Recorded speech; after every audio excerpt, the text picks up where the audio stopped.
Всем привет, меня зовут Юрий Чалов, вы находитесь в моей домашней мастерской. Ребят, небольшое видео, значит, во время моей работы мне часто приходится пользоваться кромочным фрезером. То есть где-то фаску снять, где-то еще что-то, то есть как постоянно.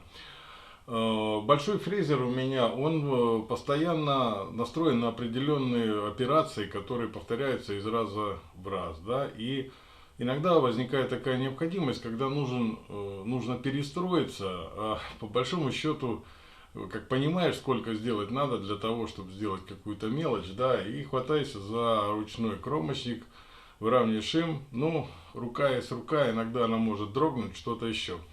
В общем, возникла сегодня у меня такая идея. У меня остался от старого фрезерного стола, у меня остался сам фрезер Трайтон и плита креговская.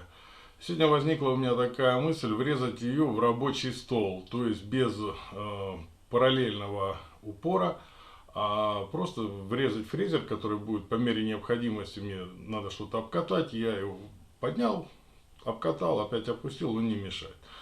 Что из этого получилось, смотрите сами.